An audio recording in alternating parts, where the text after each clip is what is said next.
Hey, what's up, everybody? Welcome to WWE Aftershock, Season 4, Episode 5. And I'm Owen the Birdman Finch, and I'm flying solo this time just because nobody's schedules could really work out well to do a show together. I was actually supposed to record this yesterday, but I was just much too busy to record it for the reasons I'll get into in a couple minutes. But today, because I'm doing it solo, I'm going to talk about whatever I want. So I'm going to talk about predictions for WrestleMania 42. Um, I'm going to review the most recent NXT show I went to and then kind of give my thoughts on what's been going on in AAA because I was going to do the video solo, but because there's been enough WWE stuff included, I figured it fits Aftershock and I'm doing the solo, so why not? Because I would never get to it regardless. Um, but yeah, let's get into this. So we're gonna start with WrestleMania 42 predictions. WrestleMania 42 is this weekend. Um, I'm pretty excited for it. I know the hype hasn't really been there. Um, if I wasn't going, I would probably say this might be the worst hype for WrestleMania. But I have the ability of saying that I'm going, so that makes it more exciting. Um, I've been looking forward to this for a while. My 30th birthday was this year, so the big thing that my family decided to do for me was to make it so I could go to WrestleMania. Um, and have known about this since July, and it's gonna finally happen, so I'm happy about that. Um, and yeah, I'm gonna sit down and just kind of predict the card and everything like that. But yeah, the hype for WrestleMania, I'll admit this year isn't there. I don't really feel like we really entered WrestleMania mode this year. Um, I don't know what happened. I think the booking is kind of falling apart a little bit, and then obviously TKO stepping in, and it just doesn't really feel like Mania this year. Again, if I wasn't going, I probably wouldn't even be excited for WrestleMania. I might get excited, because then I would be going to my friend Chris's house and we'd be watching it together, type of thing. But that's not the case this year.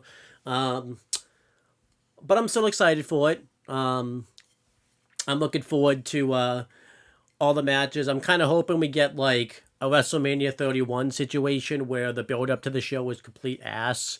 But then we got like one of the best WrestleManias out of it. I kind of hope that ends up being the case. Um, and it looks like it could be the case. The cards look pretty good for both nights.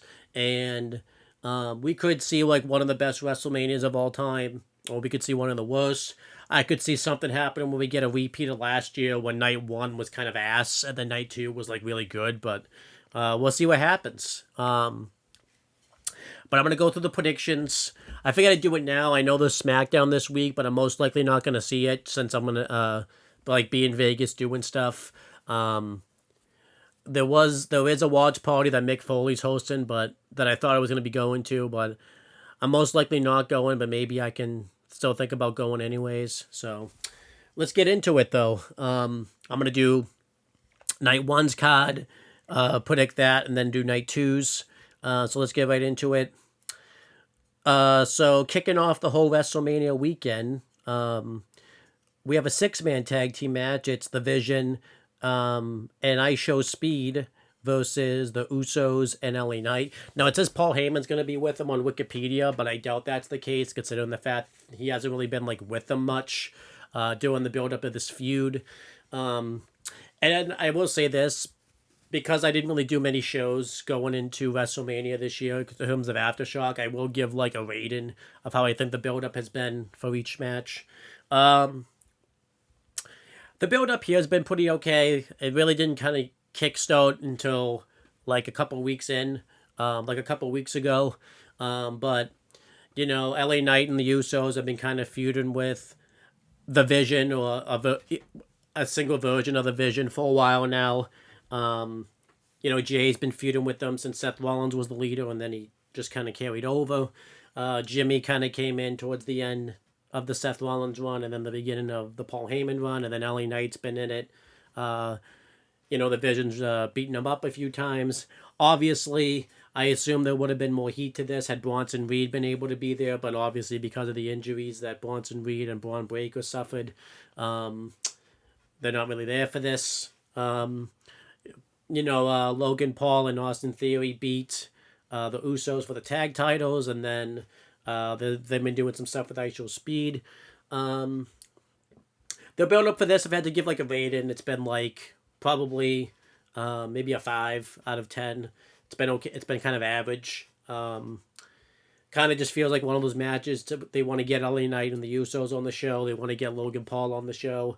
But it does have that little bit of excitement factor with it, with ISO Speed Wrestling. Even though, this Mania has been the Celebrity Mania, and I can get the people trashing that. But, yeah, I think the build-up's been pretty solid for this, or pretty average for this. I'm also just kind of over. I want to see LA Knight and Jey Uso kind of do something new, because they've been kind of embroiled in the vision for a while. I kind of hope this is the end of them being involved in it, but we'll see what happens. As for who wins, I imagine LA Knight and the Usos are going to win this. You know, I know the Vision have to kind of look credible, but I feel like, you know, the whole thing of the match is they want to have LA Knight like get some vengeance on ISO Speed. The Usos and LA Knight have been kind of feuded with the Vision for a while. I feel like it would make sense for them to win, so that way they can kind of come out of the feud looking good. Since the Vision have like written off LA Knight a lot, and they've been kind of messing with Jey Uso a lot. And ISO Speed can take the pin, and LA Knight and ISO Speed can take the pin, and Logan Paul. And Austin Theory won't have to suffer for that. I imagine that's going to be the big thing. I think they're going to, because it's kicking off WrestleMania weekend, the big hook they want to get out of it is LA Knight probably hitting ISO Speed with a BFT. I think that would be cool. But we'll see what happens. But yeah, I pick the Usos and LA Knight to win this. And then also, because the first hour is on ESPN2, along with it, we're going to have an unsanctioned match, Jacob Fatu versus Drew McIntyre. I expect this match to be a car crash. They've been brawling all over SmackDown recently. The feud for this has been very good. Obviously, we weren't really meant to get here. Jacob Fatu having to go have surgery back in the fall obviously extended this. But I think the feud's been pretty interesting. You had Jacob Fatu return in the beginning of the year and accidentally helped Drew win the title. Drew's been kind of costing Jacob Fatu the Elimination Chamber qualifying matches. And yeah, we've had, Jacob Fatu cost Drew the title, talking about Jacob Fatu's criminal history, and then the brawls they've been having. This feud's been, I think, built pretty excellently. If I had to give a rating for this, I'll probably give it like an 8 out of 10. I really have enjoyed this feud. And as for who wins, really tough to predict because I think they both need a win. But I'm going to give it to Jacob Fatu. I feel like I feel like he's kind of on the rise. He needs kind of a big win. They kind of cooled off on him after last year's WrestleMania. I thought they kind of strapped the rocket to him, and it feels like they kind of fell off a little bit, kind of when they had him lose to Solo Sikoa at SummerSlam, and then him having to get written off. I feel like this would put him right back on track, and I feel like Drew can afford a loss. I think maybe after this he kind of disappears for a while. Maybe he comes back as a babyface, or they do something else with him. They could they've been kind of having a lot of tension between him and Nick Aldis. Maybe that could be the next program for Drew, and then he gets written off. So I'm going to say Jacob Fatu wins the unsanctioned match. All right, then the rest of the matches I'm just going to talk about in no particular order, considering the fact that we kind of knew the order of the first two matches. The next match is the Fatal 4-Way match for the WWE Women's Tag Team Championships. It's the Irresistible Forces defending against Charlotte Flair and Alexa Bliss. We're Not Friends, Bayley and Lyra Valkyria, and potentially the Bella Twins.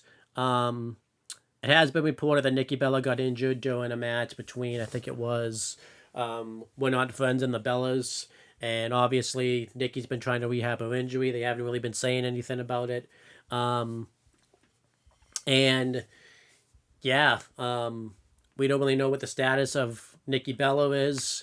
I've read reports online that if she wasn't clear to go. They were going to throw in the Kabuki Warriors as a replacement, but that hasn't happened yet, so maybe she's clear to go. Not sure. Maybe they're just going to wait till the day of the show and see how she feels. But whatever. The build to this has been very unexciting. It's been two of the teams will wrestle, or a member of a team will wrestle, somebody will win, and then an attack will happen. It's been pretty bland. It's really kind of a shame because the women's tag belts, I thought last year, really got some prestige behind them with, We're Not Friends and WeHo being involved in it. And, you had a good team going. And then the WrestleMania match that they're having for it is just ass. But if I had to predict winners, I'm gonna predict We're Not Friends wins the belts. I could see them not winning, but honestly, it doesn't really matter. I feel like the women's tag division's really not gonna have much to it, but maybe like We're Not Friends being in there as champions will bring some excitement back to it. They could give it to Bayley and Lyra Valkyria, because Bayley didn't get the WrestleMania moment last year. They've been kind of on fire recently, but I'm gonna go with We're Not Friends, Charlotte Flair and Alexa Bliss. But I'm over this feud. Then we have Seth Rollins versus Gunther. Obviously, this match wasn't meant to happen. Seth Rollins was meant to face Braun Breaker, but then he got hurt, and then he would have faced Bronson Reed, and then he got hurt, and then Gunther was meant to face Rey Mysterio, but he was hurt. It didn't get cleared till recently, but it was kind of too late at that point. So they just kind of threw them together in a program. It's been okay. Obviously they had to scramble, so there really isn't a lot of story to this, but I could see this being one of those matches that just steals the show. It's one of those sleeper matches at WrestleMania. So the build to this, I'm going to give like a 6, because I thought I'm going to be a little generous, because obviously a lot of things kind of went wrong that went wrong. But I feel like the promo on Raw was pretty good, and the brawls they've been having have been pretty good, and Gunther throwing in that favor for Paul Heyman made it interesting. As for who wins, I see Gunther winning. He's been on a roll with tiring legends and everything like that. That I feel like there's really no reason to end it. I know Seth Rollins just came back, but I could see them doing something where maybe Braun Breaker returns, I guess Braun Breaker, because Bronson Reed's going to be out a while. But Braun Breaker returns and screws over Seth Rollins, laid him out with a spear or something, and then Gunther wins that way. So it's not necessarily a clean win, and then we can properly do Seth Rollins and Braun Breaker in a big program, maybe like obviously culminating at SummerSlam. But yeah, I see Gunther winning. Kind of one of those dream matches that I'm happy we're finally getting, so that'll be cool. Then we have the Women's Intercontinental Championship match. It's AJ Lee versus Becky Lynch, with AJ Lee defending the title. The feud for this has been pretty mediocre. They haven't really been there live on television to build up their feud. I think they've been there going into WrestleMania probably once. Both together. Well, I guess twice, because Becky attacked her after her match with Bayley, and then they did the promo segment. And then they weren't there one week, and then they did the pre-tape, and then they just did a video package. So not the most exciting build. It kind of sucks that AJ Lee's return has been kind of what it was, but this feud I'm kind of also over. They've been feuding since October when AJ Lee came back, and yeah, just kind of been going on. I'm going to give the hype to this a 4 for me. As for who wins, this one's really tough because AJ Lee's schedule has been kind of like a part-time schedule. She kind of comes in every so often. So, will you want the title to be full-time with Becky Lynch being champion? But if I had to pick a winner, I'm just going to pick AJ Lee retains the title. I feel like it's time for Becky Lynch to move on from the women's IC title. I feel like she's done everything she could with it to make it prestigious. I think it's time to get some new blood in there with AJ Lee.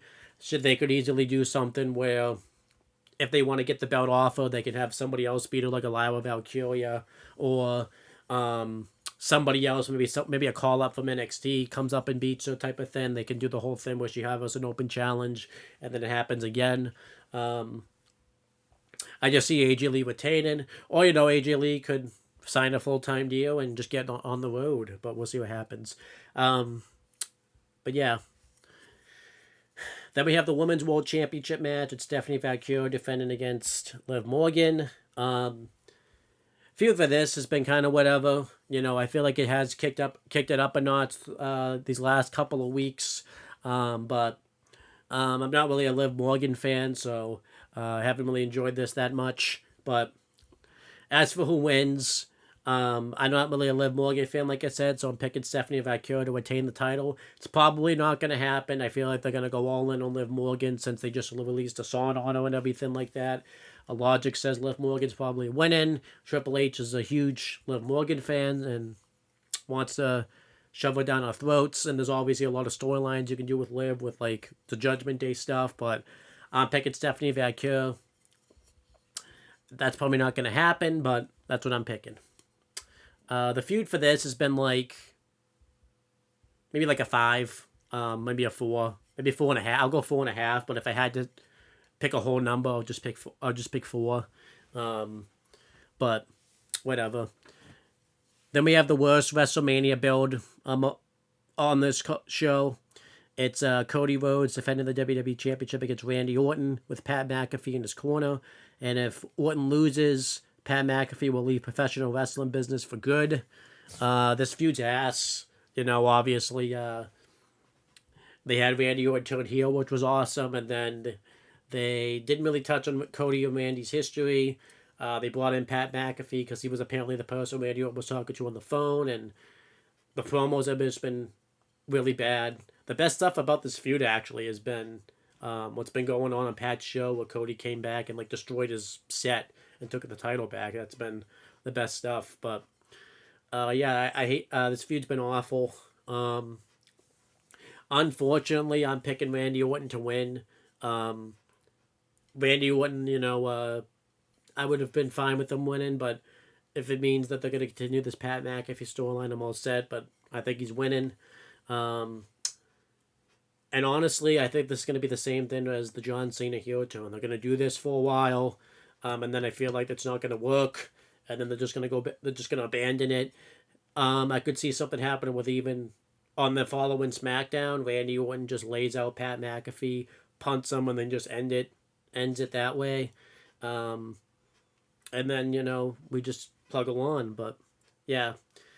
But that's night 1. I feel like night 1 looks like an okay code. I think Seth and Gunther's going to steal the show. And then Stephanie and Liv could be good because Stephanie Valkyrie is very good. I think the unsanctioned match is going to be violent. The 6-man could be pretty decent. AJ Becky could be pretty good. And then I feel like Orton and Cody could be good if they can go in there and have a match and TKO doesn't get involved. But knowing the fact that TKO kind of got involved in this, I feel like we could very well see a worse match than the night 2 main event with John Cena and Cody Rhodes last year. Now, obviously, that's a big thing, too. John Cena's supposed to host WrestleMania. Obviously, I expect him to do something on this show. I imagine on one of the nights, he's going to announce the attendance record. Maybe both nights he'll do that. And then they teased that they would do something with Danhausen, so I feel like he'll do something there.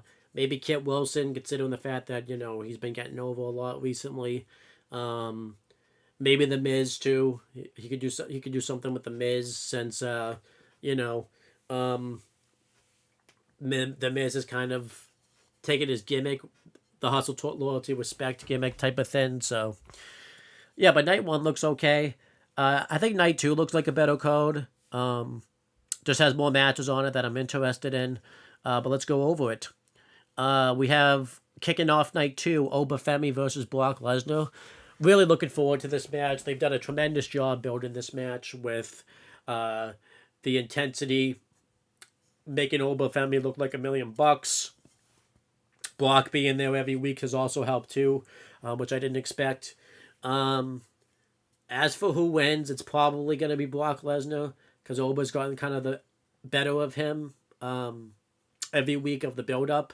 And usually when that happens with Brock, he usually wins. I remember this happened with Braun Strowman back in 2017. But I'm going to pick Obafemi to win. He needs to win to make himself look credible. considering the fact that, if you really want to make him like the next big thing. But we'll see what happens. The only way I would be okay if Brock wins is if he cheats to win, like a low blow, or maybe Gunther comes out and helps him, and that leads to the favor. Um, but other than that, I feel like Brock can't just beat Oba clean. As for the build of this is a 10. This feud's been booked perfectly, exactly the way they should have been. And I forgot to say that we had you on Pat McAfee feud. That's like a 1. But I feel like that was pretty obvious. And then also on night 2, we're going to have the ladder match for the Intercontinental Championship. It's going to be Penta defending against Javon Evans, Dragon Lee, JD McDonough, Rusev, and Rey Mysterio.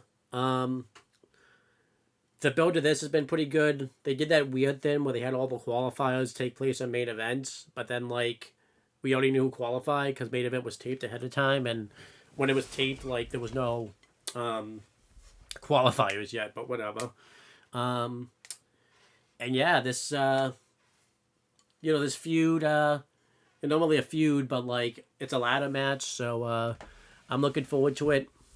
I expect some crazy stuff to happen, so if I had to give it a ranking of a build-up, I would probably give it, like, maybe a 6, maybe a 7, because it's a ladder match. You don't have to do a whole lot to build it up. You just have a car crash. As for who wins, it's a toss-up between 2 people. I'm going to do a process of elimination first. I don't think Rusev's winning. It'd be cool, but I don't think he's winning. I don't think JD McDonough's going to win. It'd be nice, because then him and Finn could feud for the belt, but I don't think that's going to happen.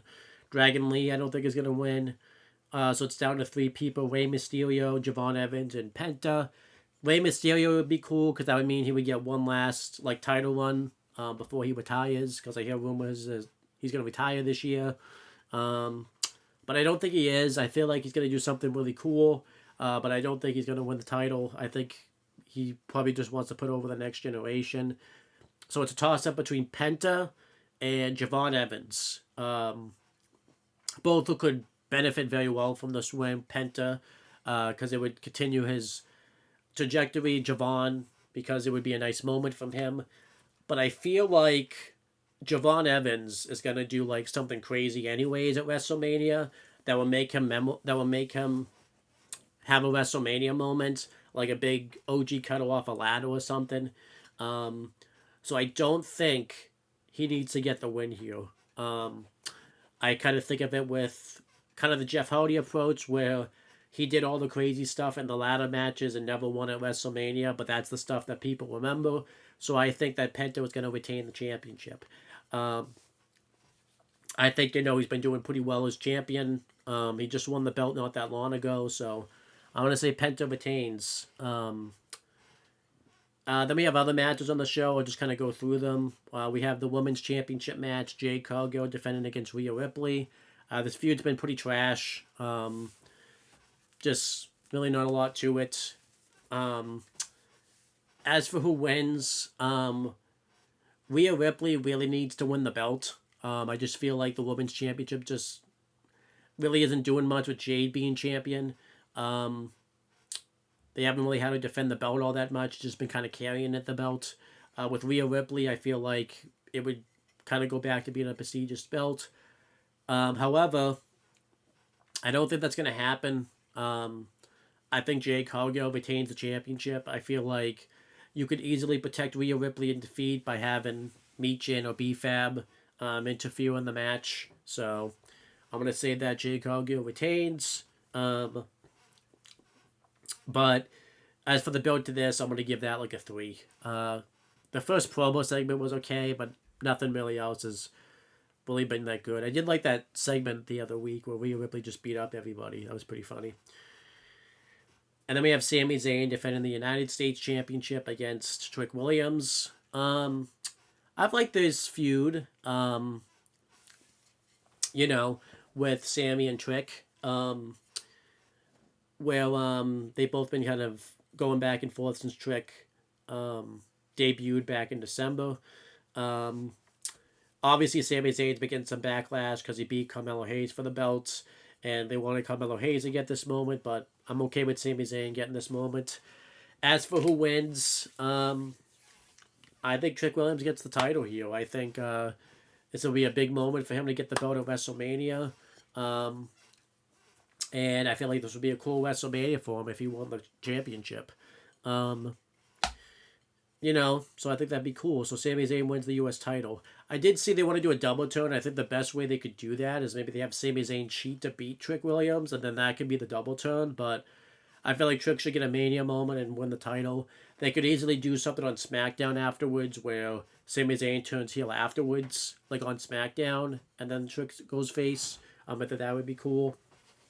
The build to this has been pretty good. I'm gonna give it that like a 7, maybe an 8. Um, then we have the Demon Finn Balor versus Dominic Mysterio.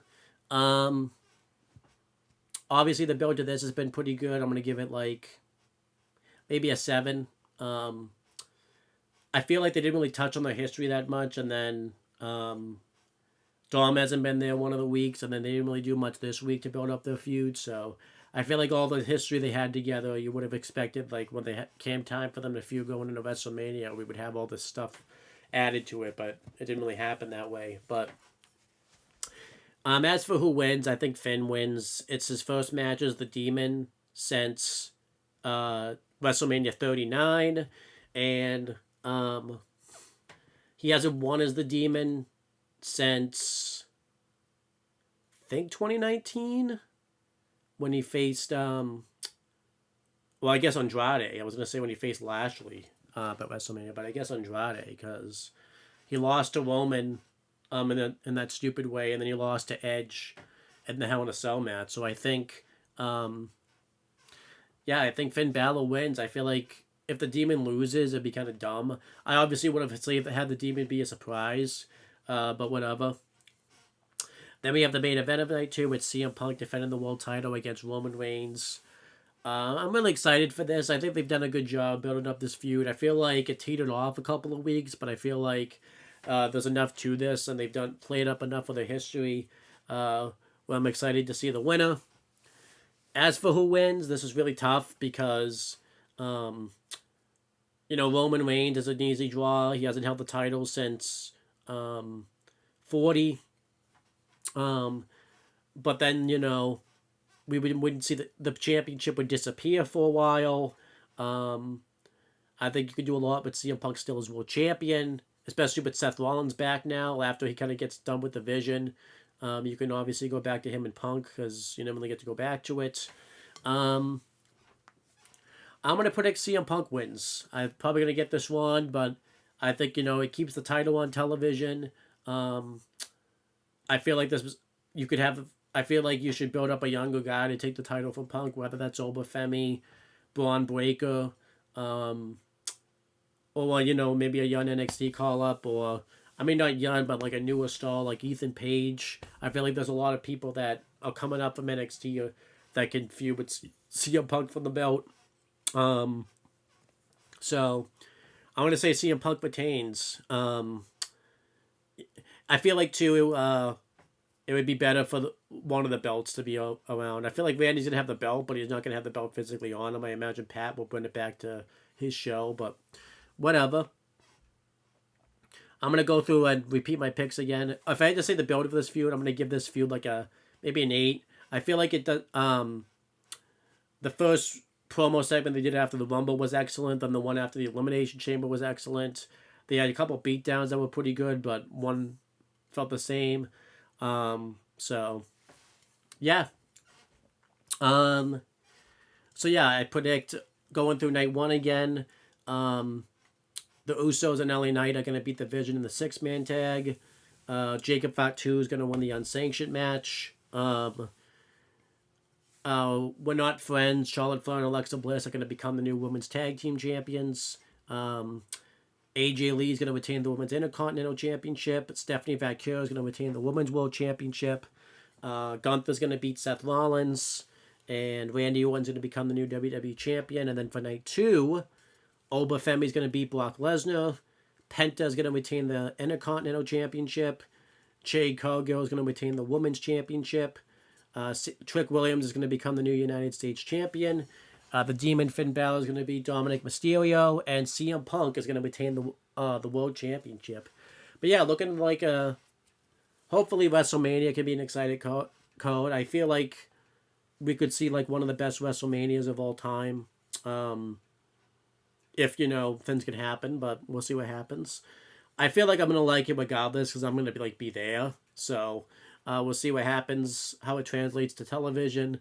So you'll find out on the following Aftershock when we come back. So, but kind of going through some other things, I figured I went to NXT in Plymouth this past week. I figured I would cover that. Um, that was a fun event. It was at Plymouth Memorial Hall, which isn't a very big building. We had balcony seats and we had a pretty decent view. Going to the show, we kind of just hung around in the beginning. We waited for doors to open. Um, we ended up having to wait for one of my friends to like show up because he had to work and couldn't get there, so we had to wait for him and then we could go in, and then we finally got in there. Sarah Schreiber, who was like the ring announcer, I think, kind of introduced everybody. It kicked off immediately with the first match. It was Shiloh Hill versus Jackson Drake. Pretty good match here. Really back and forth. Shiloh Hill won with a back suplex into a reverse neck breaker. And then the second match was a women's championship match. It was Ren Sinclair defending against Izzy Dame. I figured this was a mixed tag because when Shawn Spears was out there, he came out in his wrestling gear. Well, there was a reason for that later, but this match was okay. Izzy Dame kind of took control, and then eventually, like basically the whole match, and then eventually Ren Sinclair caught her with a roll up, and then afterwards, Izzy Dame just beat her up afterwards. So this match was okay. If I had to go star rating wise for these matches, the match with Shiloh and Jackson Drake was pretty good. I'll give that like 3.25. This match here is probably like a 2-star match, so it was pretty all right. Then I think it was Keanu Kava versus EK Prosper, I think his name is now. It's Eli Knight. I like this match a lot. I thought it was really good. Very good, like, speed versus powerhouse type match. David versus Goliath. Eventually, Keanu Kava won with the pounce. Not the pounce, but like the jackhammer. And yeah, he won. This was really good. I give it like 3.5. And then I want to make sure I have my order right here. That the next match. Let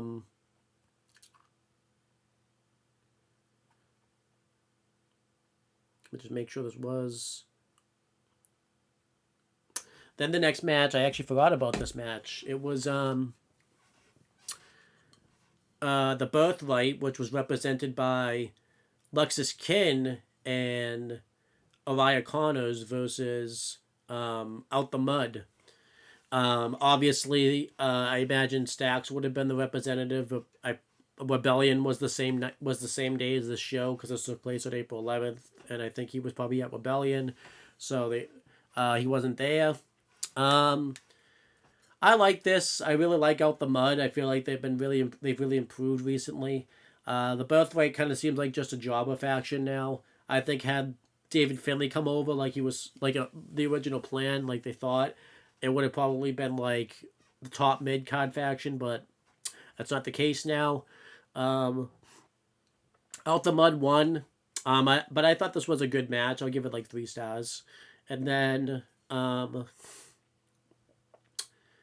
it was Miles Bourne came out to do a promo. He talked about how excited he was to be the North American champion, how he's enjoyed doing these house show tours and everything.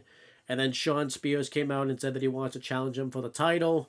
And then he originally was going to wait till tonight, but then Robert Stone came out and said that the match is going to happen right now. We got the match. It was a very good match here. I would say probably more so really good. Myers Bourne won with his finish, which I don't remember what it was. I'll give it like 3.5 stars. It was really good.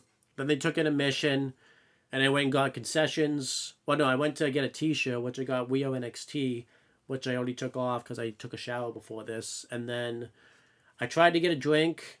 but you had to use Apple Pay, and the line was too long. So I just went.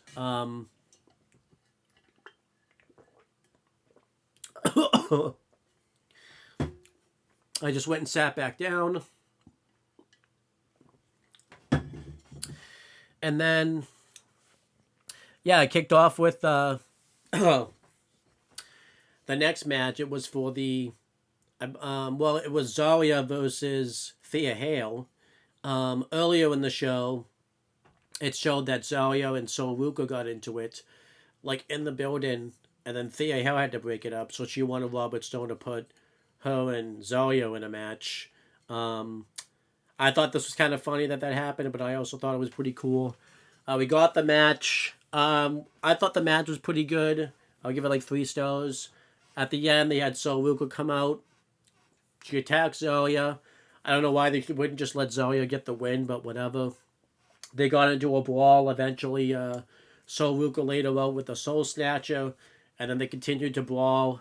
Referees and stuff had to break it up, and then Zarya wanted her to come back out and fight, and she did. I know they do this a lot at the house show because I saw NXT posted on their Instagram that they've done this before. So this was pretty cool. Then it was the NXT Tag Team title match. It was Swipe Right defended against Hank and Tank. Hank and Tank really didn't get much of a reaction. But the match was pretty exciting. I thought it was very good. The ending was a little anticlimactic where Swipe just won with a roll-up. I forgot to mention earlier, by the way, that after the North American title match, Izzy Dame came out and Ren Sinclair came out to make the save, so she got her revenge. But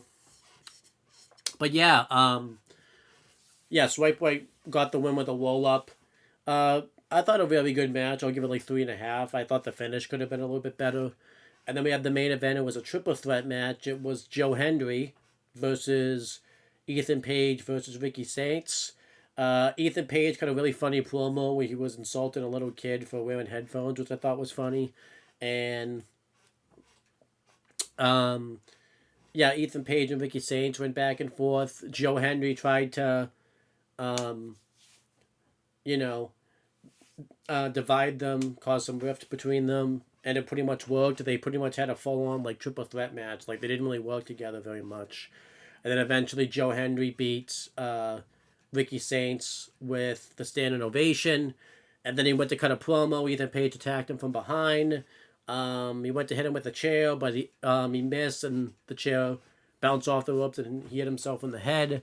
And then Joe Hendry laid him out with the standing ovation on the chair. And then they cut a promo saying that NXT is a really good place. This might be Joe Hendry's last house show, if they don't do any this weekend, which I don't think they are because it's WrestleMania weekend. And unless they do one the weekend after WrestleMania, 2 weekends from now. But that was NXT Live in Plymouth. I thought I'm gonna give it a solid B. I thought it was a really exciting show. Really good house show. I think some of these matches easily could have been on NXT, which I think is good. Kind of interesting. I was kind of expecting, because usually when they do house shows, I expect it to be people that aren't really ready for television yet, but it's just a house show to kind of get them used to the crowd. But no, everyone that was on this house show has been on a staple of NXT, which I thought was pretty cool. Maybe they just use Evolve for that now and everything. You didn't have a lot of the top stars. You didn't have both the NXT champion or the women's champion, so no Tony D or no Lola Vice. You didn't have Kendall Gray. But a fun house show nonetheless. I enjoyed myself. I hope Mania tops that, but this was pretty fun. I like the fact they did it in Plymouth. I thought that was pretty cool because it's a place I go to all the time. So I know I still got to upload the pictures. I just haven't been able to yet. So I'll probably do that maybe while I'm on the plane going to coming from Florida, or I'll probably do that maybe today. I'll probably just do it tonight, right after I do this. But ending it off, I'm going to talk about some AAA things. I have my notes up for that. I know I was supposed to do Rey de Reyes as like its own show, like it's his own video, but then I never got around to it. And then I figured they were still kind of doing things, so I'll just wait until right before WrestleMania. But yeah, let's just get right into it. It kicked off with Ray Phoenix showing up first. And yeah, I'm just gonna cover Ray Duranus, and then I'll cover the next two AAA shows. I don't remember last week's as much, but I remember this week's because I just saw it this week. But Ray Phoenix kicked off Ray Duranus week 1. He talked about how happy he was to be back in AAA, and then the Lucha Brothers, well, not the Lucha Brothers, but then Penta came out, so we got like a first proper Lucha Brothers in-ring appearance, probably since they were like in AEW. I don't even know how long it's been since they've been in the ring together, because I know, I think Ray Phoenix was injured or something. Because I know Penta was still doing some things, but yeah, I don't know when the last time they've been in the ring together. And, yeah, they basically say that they're going to reunite, I think, sometime this summer because they couldn't for December because Penta got hurt. And Penta says he wants to defend the IC title in Mexico, so that was pretty exciting. It was cool to see the Lucha Brothers back together. And then we had Lady Flamer's open challenge. It was accepted by Bayley, which I was surprised because I figured Lyra would accept because Bayley had the women's IC title match already. I don't know when this was taped because because the commentary for this was Corey Graves, JBL, and Rey Mysterio. And when they talked about this, they didn't mention Bayley had an IC title match coming up. But whatever. Great match right here. Very good back and forth match. Eventually, Toxicas interfere. They cost Bayley the match, and Lady Flamer retains. This meant that she became the longest reigning Lady Reyes champion, and she was gonna have a celebration for that. So, great match right here. I give it 4 stars. Then we had the AAA Rey de Reyes finals match. It was La Polka versus the original El Grande Americano versus El Grande Americano versus Santos Escobar. This match was great too. Really enjoyed it. I love the fact they showed the history of the sword and everything in this tournament. And yeah, it was just a fun. Everybody just kind of goes at it type of thing. Eventually, the Americanos brawl into the crowd, and off screen when El Grande Americano comes back, we see that he handcuffed the original in the crowd, to the barricade, so he had to watch all the action happen. And then Santos Escobar tried to cheat to win, but then Dr. Wagner Jr. interfered, and he hit his arm with a steel chair. This allowed El Grande Americano to pin Santos with the double arm DDT. I give it 4.5 stars. What sucks about this is apparently Santos is hurt. He has to go have surgery on his biceps, so he's gonna be out a while. But yeah, El Grande Americano wins, and he's really over in Mexico. It's to the point he's gotten himself so over it's crossed over stateside now, and I don't even think they're gonna be able to he's never gonna be able to go back to being Ludwig Kaiser or anything like that. So I think it's crazy. Then we had the no DQ match for the AAA title. Dominic Mysterio defending against Hijo del Vikingo, where if Vikingo lost, he could never challenge for the title as long as Dom was champion. But if Dom lost, he had to leave Mexico. I thought a great match here. Dom obviously got a concussion during this because he took a really bad chair shot. But then eventually Almas interferes, and Dom's able to kind of fight him off. And then eventually Mini Vikingo attacks Vikingo. He returned here and allowed Dom to win. Dom retains the title. I give it 4 stars. I like the finish. I'm looking forward to a Mini Vikingo feud. I think that's going to be pretty exciting. So that's week 1. I thought week 1 was really good. I'm going to give it a B+. I thought it was great stuff. I really enjoyed it. Then week 2, they showed like the same cold open for every single one. It kicked off with Money Machine and Lejauda versus Lola Vice, Mr. Iguana, and Ray Phoenix. Pretty good match right here. I don't remember the finish. I I know the faces win, but I don't remember how. It's been a couple of weeks. This is probably like the one out of the all the weeks of Rey de Reyes. This is the one I remember like the least. But a pretty good match. I'll give it like 3.25 stars. And then the War Raiders challenged Psycho Clown and Pagano for the AAA tag titles. I thought a very excited match. I thought both teams really went to war here. Eventually, there's this moment where Psycho Clown and Pagano bump into each other, and they kind of get into it, but obviously they're able to kind of overcome it, and everyone kind of gets into a brawl to the point where the ref has to throw the match out. I didn't like the finish too much. The fact that they did a double DQ. They're probably going to do a rematch, but I feel like they should have just given us a finish. And they didn't reveal who attacked like Psycho Circus. I would have liked that to have been revealed on the show, but whatever. And then they had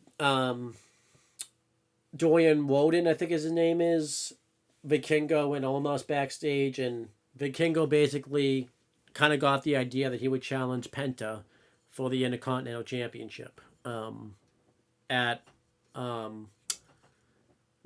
future. He said he was going to call out Penta. And then we had the presentation of the sword for El Grande Americano. They had past winners of the Rey de Reyes. Well, not all of them, but like the notable ones.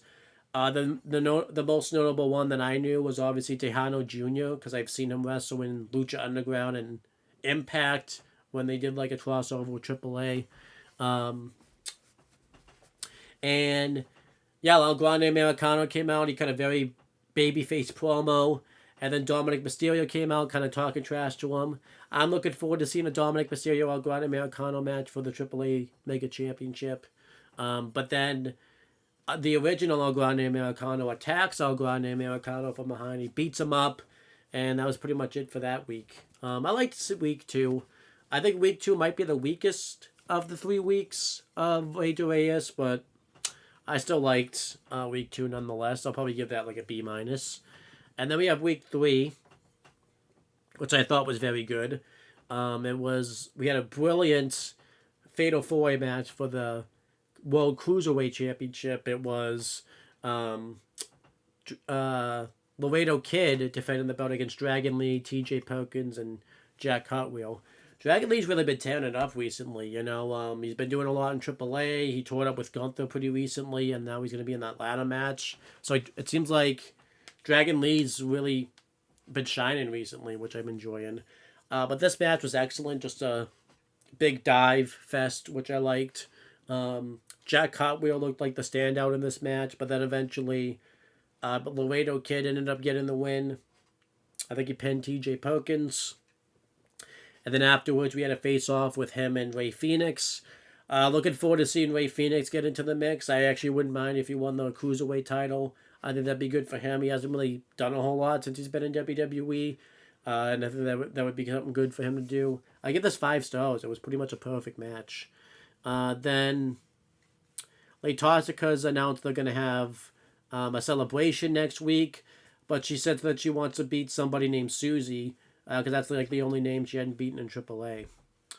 And then we had Alpha Scal versus Abasmo Negro. Pretty standard match. Nothing bad, but nothing too exciting.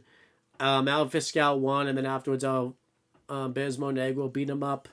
Laid him out with a tombstone. So I give it like 2 stars. Kind of sucks that this was the last match like of the Rey de Reyes like show like in general that we saw. So it kind of sucks that it didn't really deliver.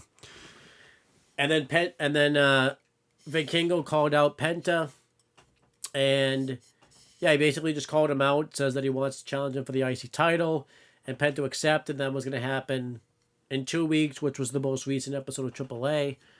And that was Rey Reyes. I enjoyed the Rey Reyes all 3 weeks. I've really enjoyed AAA, so I'm glad that I got to see all 3 weeks of this. If I had to say the best week, I would probably give it to week 1, and then probably week 3, and then week 2. Week 3 probably gets like a B also. I enjoyed that.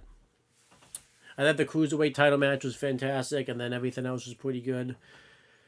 And then going over 2 weeks ago's episode of AAA, I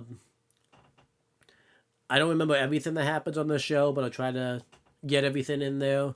They're doing this, like, World Six-Man Tag, like, not really a tournament, but, like, kind of a national, like, matches where it's... I remember they've done this before, but, 3 wrestlers will represent, like, a country or a nation.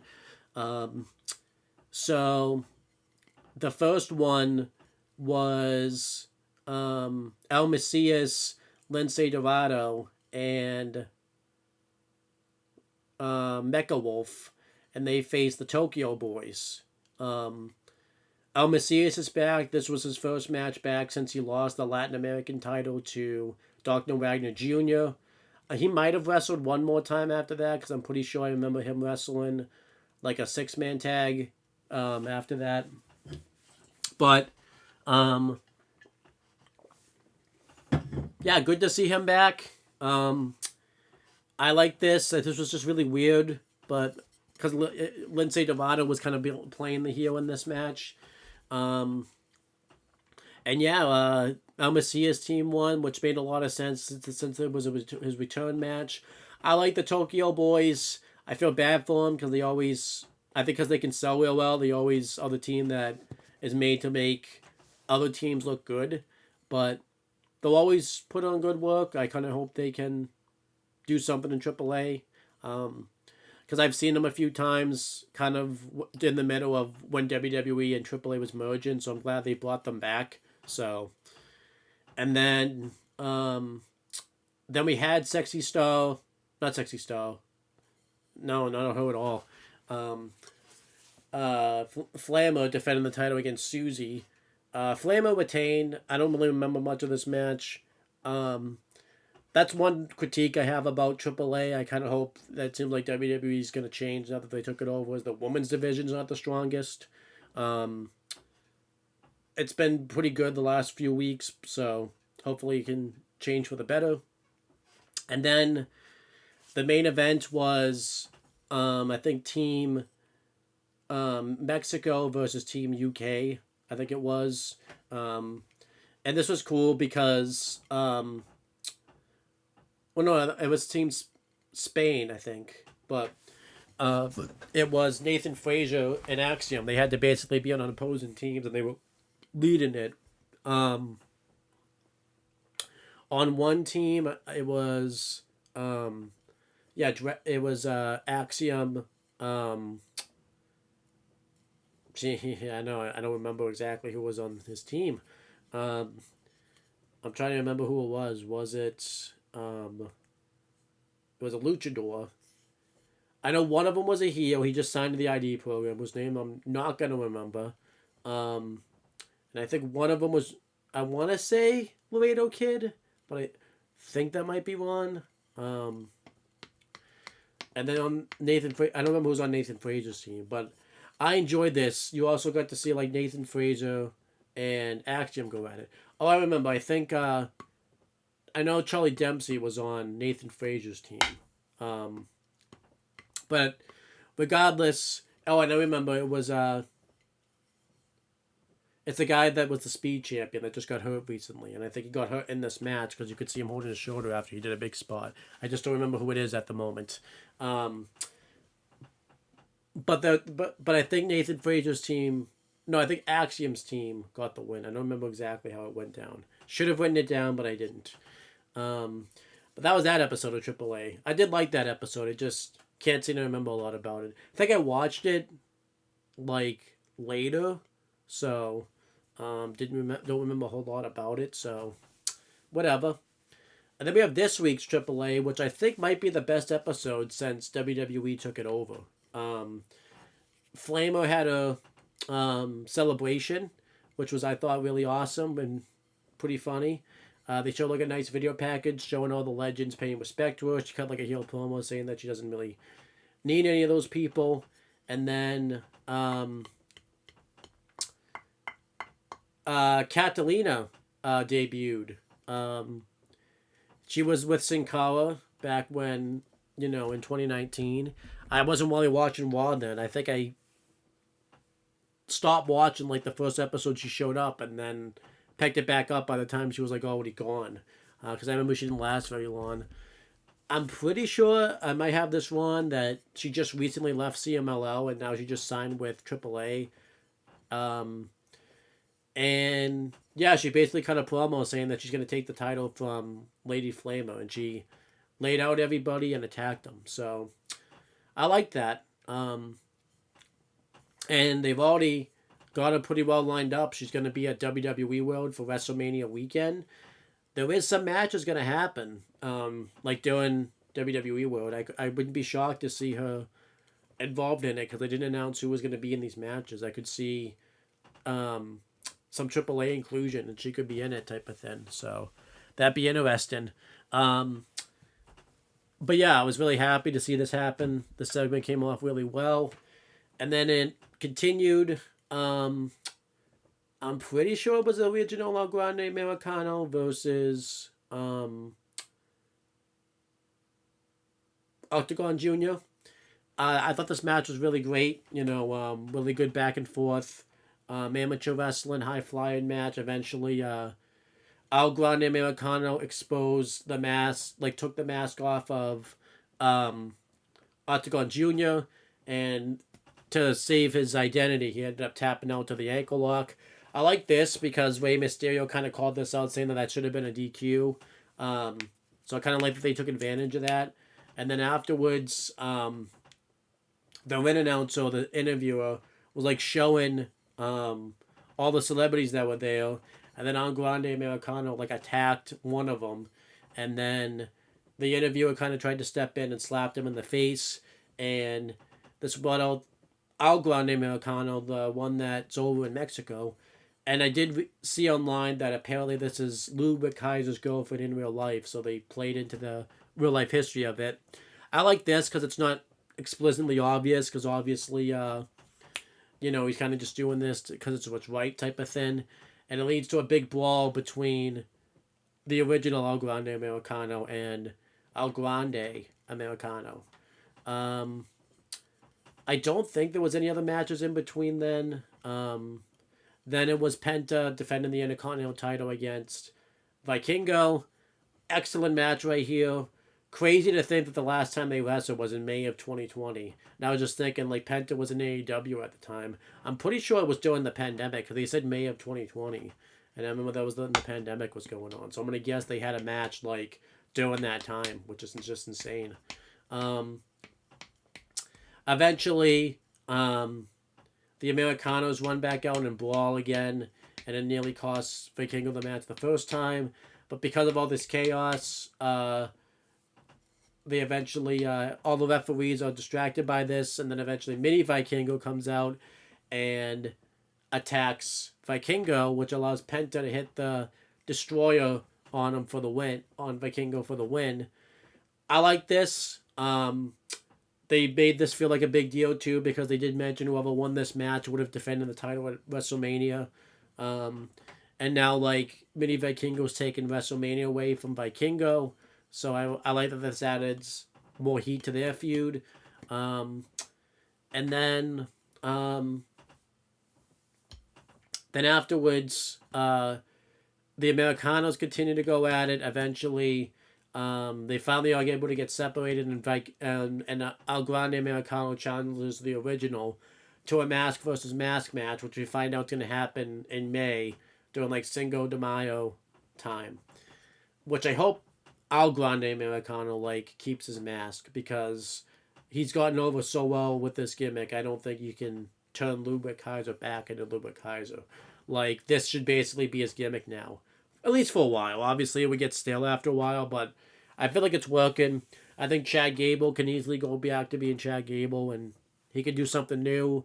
and it needs to be over. Whereas El Grande Americano, I feel like he's just made this work. Everything has really worked for him, and I feel like he's gotten so over in his career, you can't just take this away from him. So I liked this week's AAA though. I'm probably gonna give that like an A minus, maybe an A.